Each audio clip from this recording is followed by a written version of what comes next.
But you can get pushed off the razor rocks into the trees. Oh, there goes the side step.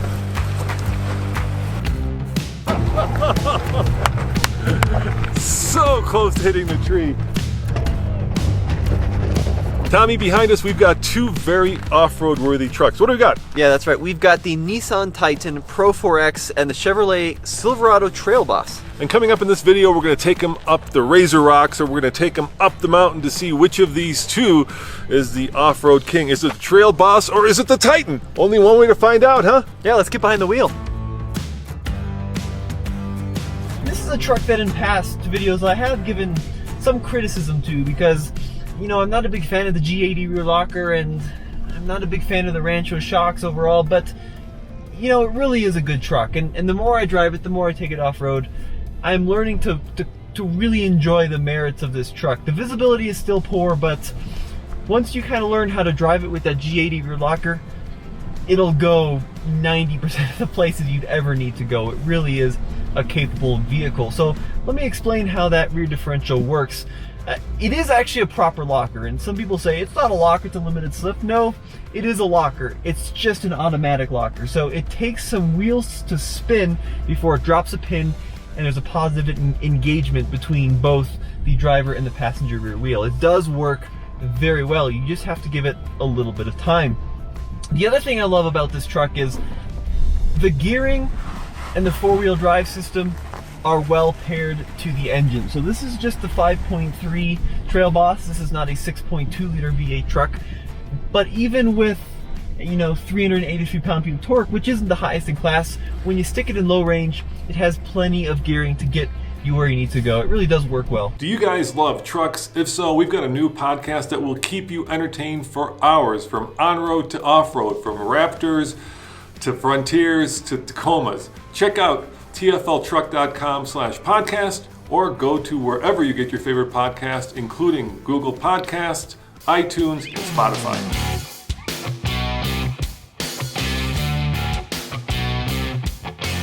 Both of these trucks have a naturally aspirated V8 underneath the hood. Now the Chevrolet is a 5.3 liter, the Nissan's a 5.6. Power on the Chevy is 355, power on the Nissan 400, torque on the Chevy 383, torque on the Nissan 413. So the Chevrolet is way down on power. It does, however, have one more gear in the transmission, 10-speed versus 9-speed. Now the Nissan is only available in this one engine. However, if you want a Silverado 1500, you have a choice of many, including a more powerful 6.2.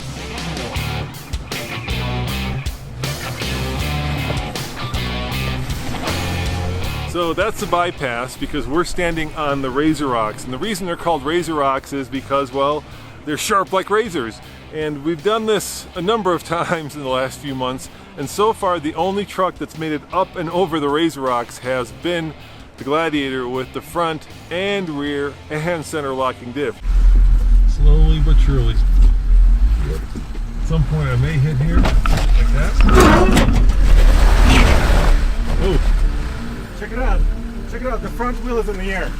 You're almost there, Dad. Should I go forward or back up? Try going forward.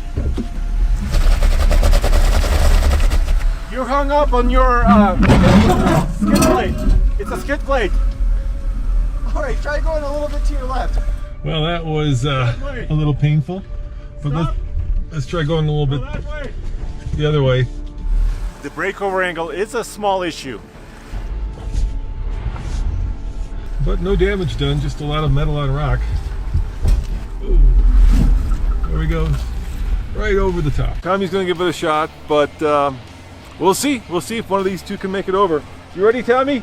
All right, go for it. Now the danger, of course, is that tree right there, and you can get pushed off the razor rocks into the tree. So I think we're gonna give it one shot, and if it doesn't work, then we'll probably call it a day. But let's see if we can make it up the razor rocks. Okay, Tommy, go for it. The good news is this truck isn't spec'd with side steps. However, it is spec'd with a lot of underbody protection, which is exactly what I need up here. So there's that rear diff. Oh wow, that is not refined when the rear diff lock engages.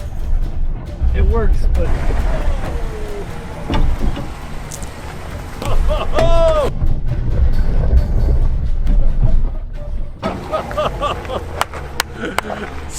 so close to hitting the tree. It is not a refined experience to wait for that wheel to spin before the G80 locks. It does work though, you just gotta commit. Now a standard Z71 Silverado would directly compete with the Titan, but this is the Trail Boss, which means it's got a 2-inch lift. So off-road wise, it's just a little bit above the Titan. But does that really mean anything? Well, it probably does, because it has more off-road worthy tires. Tommy, why don't you show them? The Silverado has a much better tire on it for off-roading. It's a Goodyear Wrangler Duratrack. This is a classic, iconic off-road tire. It works really well. The Nissan has what I would describe as more of a rugged terrain tire. It's a general grabber. Now here's where things get really funny. The Chevrolet Silverado has more ground clearance than the Pro 4X. It has a approach angle that's 6% better than the Nissan. It has a departure angle that's 4% better than the Nissan. It has more ground clearance, and yet for some reason, they stick coffee coasters worth of tires on the Silverado. These are teeny weeny for the size of the truck, 275/65 R18. The Nissan actually has much larger tires.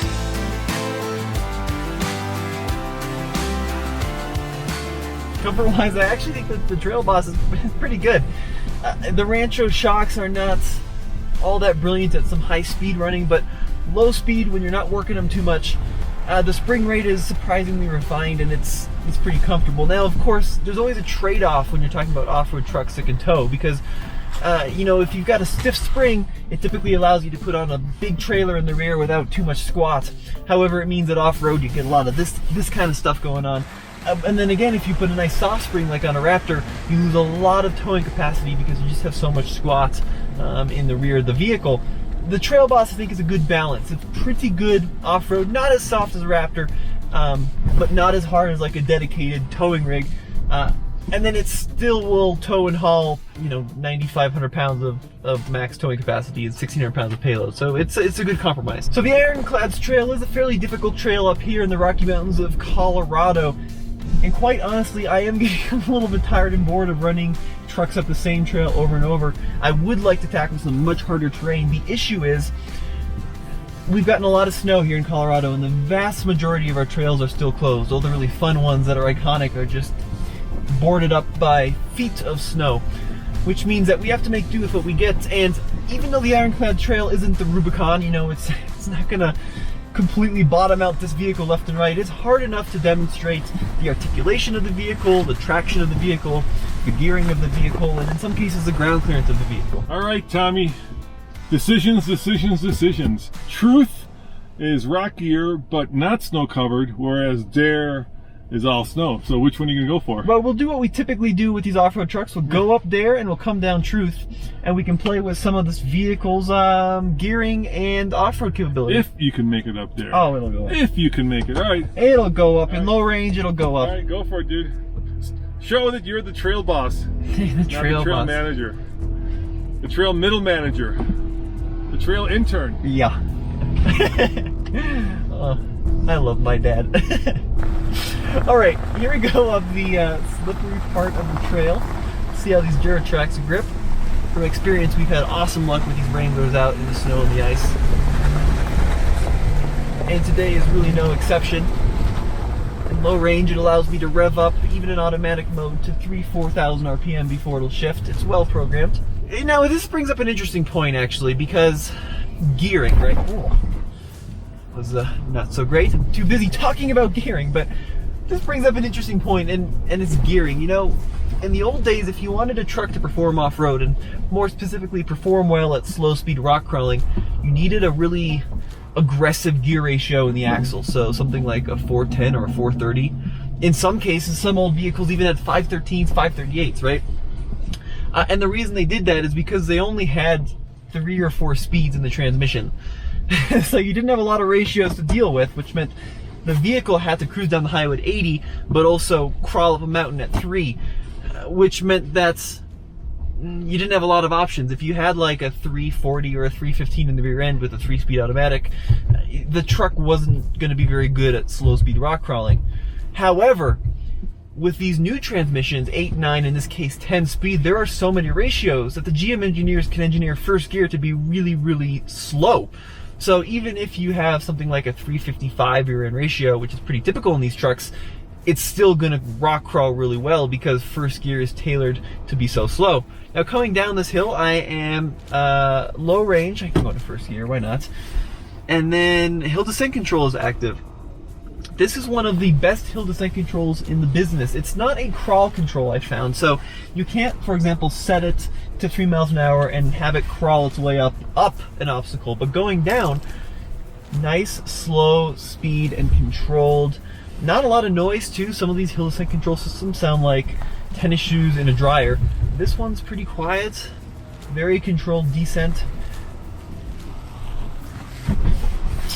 Yeah, and there we just drove over a pretty large boulder and we got to demonstrate the ground clearance, which in this is nearly 11 inches. So overall, very impressed with the capability of the Trail Boss. You know, the Raptor gets all the glory these days, but for a lot less money, I'm quickly learning the Trail Boss is a great option, and the more I drive it, the more I appreciate the capability that is engineered into this vehicle. Not sponsored by GM, just so you know. We paid a lot of money for this truck, and we can say whatever we want about it, but that's my honest opinion. So there you go, guys. Let me know what you think in the comments below. This is a little bit confusing here on the Trail Boss. You've got a nice set of beefy Duratrack tires for the 4 main tires, however the spare that is not a matching spare tire. That's just your standard all season. So I'd like to see a matching spare on the Trail Boss at least. So Tommy, you know, the biggest difference between these two trucks, at least right here, is the tire. Yes, I agree. I really wish that Nissan would put a more aggressive tire on their Pro 4X. I understand not putting it on like an SL, right? A luxury trim. Right, yeah. But the off-road trim, give me some meat. I agree, because you can really see these tires on the Trail Boss doing their work as you're going over the rocks and branches and snow. You know, it's just a much more aggressive, much more, well, off-road worthy tire, and it makes such a huge difference. The Chevy Silverado is one of the most popular trucks in America. The Nissan Titan isn't, but to make it more popular, Nissan has just refreshed it in a very major way. So Tommy, why don't you go over what they've done to the Nissan to make it more, well, hopefully sellable and compete with this truck. What Nissan did with the Titan is DF-150 it. So the old generation looked a lot like Ford's truck. The new one looks a lot different. So new front headlights, new grille, a new front fascia, and now there's orange everywhere. On the inside, they've really changed things up as well. So there's a new screen. It's a 9-inch screen versus the old one, which was basically the same model you'd get in a subcompact Nissan. They've also really improved some of the switch layout. It also now has orange everywhere on the inside as well. So stitching in the gauges on the logo. The biggest change has to be the transmission. It has gone from 7 to 9 speeds. Alright, Nissan Titan time. Now the Titan has been improved over previous model years in terms of design, comfort. This new transmission is better.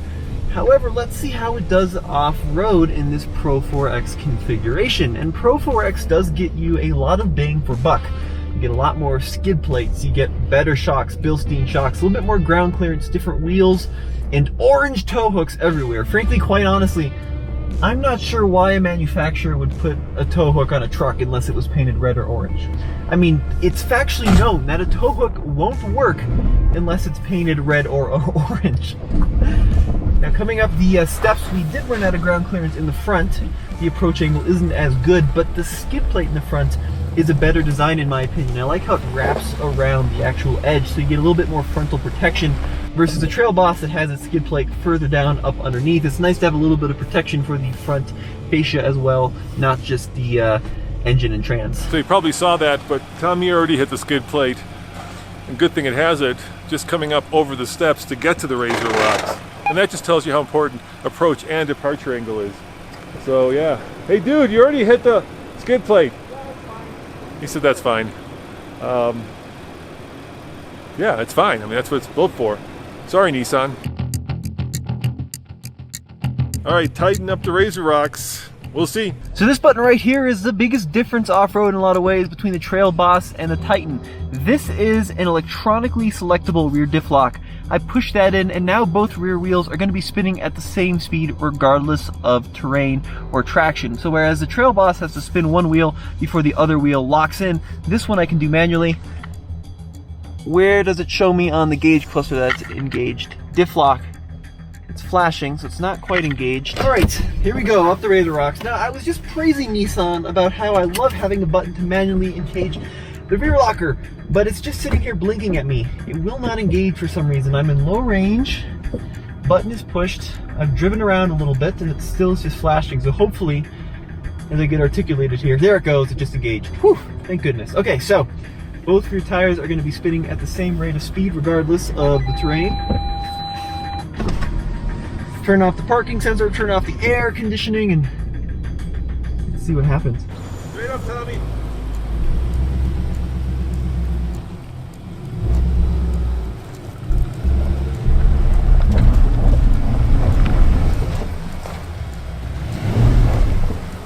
That's doing well.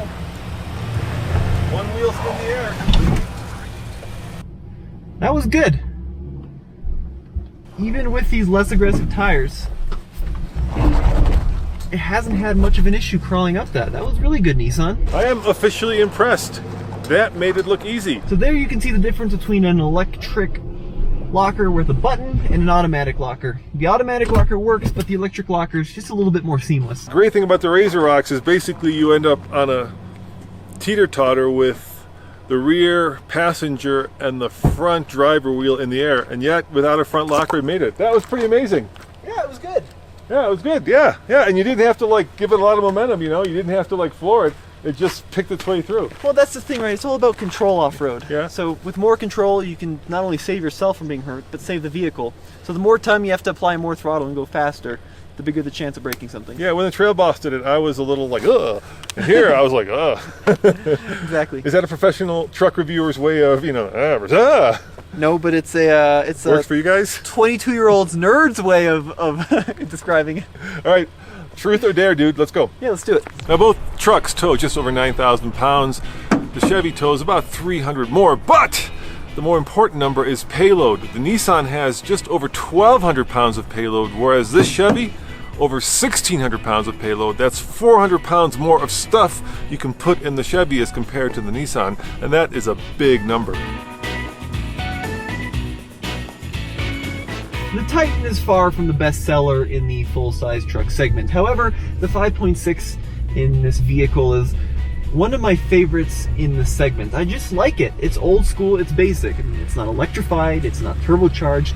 Heck, it doesn't even have hemispherical cylinder heads, but it's reliable and it sounds brilliant. It really does sound good. Nissan likes to tout that this engine has the most standard horsepower, which makes sense because it's the only engine available in the Titan. So whereas in the Ford and the Chevy and other vehicles you can get smaller V6s that are naturally aspirated, in the Titan this is the only engine. I'm not going to ask. You're going to go up there, right? Yeah, I'm going to go up there. Of course you're going to go up there.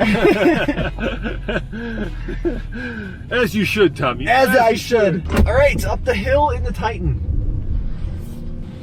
God, that's got a good sound. Did you hear that? Just a gentle burble out of that exhaust.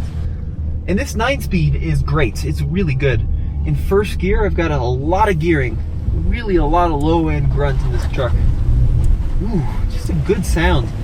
I think Nissan has the best sounding stock V8 in its segment. The 5.7 Hemi is great, and it's even better with the Mopar exhaust. But, you know, stock to stock, I really like this 5.6 sound. Visibility is much better than in the Chevrolet. That's one of my biggest complaints with the Trail Boss, is the hood is just really high. It's hard to see over the front end of that truck. It's hard to tell what you're approaching and how close you are from hitting a tree or a large boulder, whereas in the Titan, it's much easier. Now, as I go around this turn, I'm kind of done with my rear locker, so I just push a button and it'll turn itself off. So some of the disadvantages of having an electronically selectable rear locker is you do have to remember to turn it on and off. However, once it's on or off, it does give you that nice gentle control. Going downhill, let's try the hill descent in the Titan. The button over here on my left, toggle switch. It's also pretty good.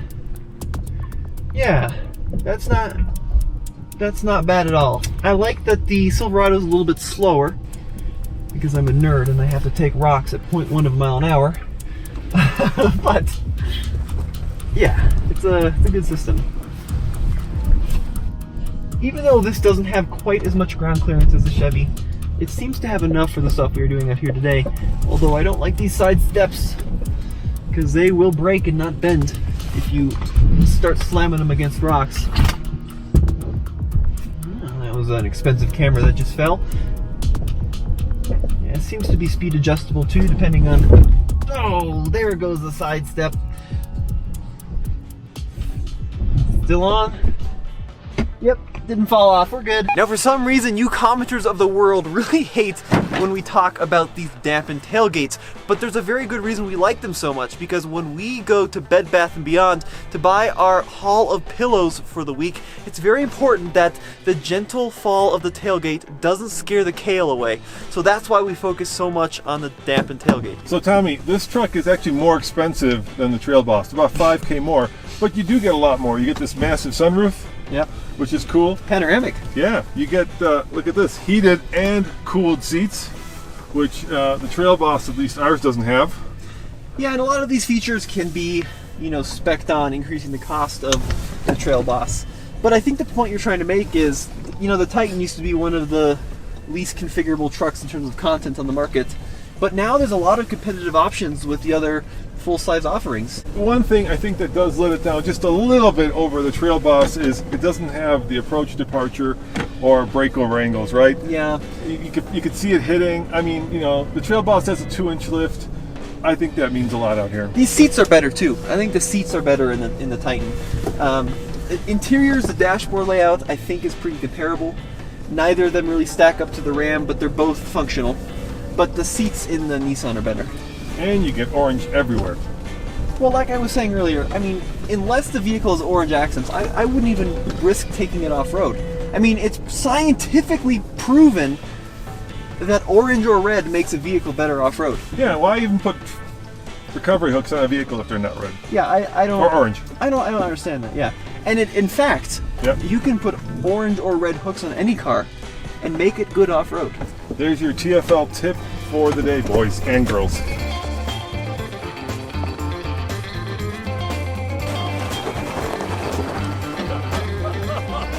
Tommy, the MSRP on the Titan is $60K, $55 for the Trail Boss. So if it were your money, which one would you buy? You know, even though the Titan has an electronic locker with a button to engage and disengage, I prefer the Trail Boss. The G80 doesn't work quite as well. However, with the additional ground clearance, I think it's just better off-road. You know, I'd probably prefer the Trail Boss as well, and we did buy it as a long-term truck, but the Nissan has really stepped up their game, and they are so much better and so much more competitive now that they actually have a truck that, well, feels modern and feels comfortable and luxurious. So they're both good trucks. Yeah, you can't go wrong. Well, as always, this is Tommy. And Roman saying thanks for watching. Remember, check out tfltruck.com for more news, views, and of course, real-world ironclad reviews. See you guys next time. Ciao.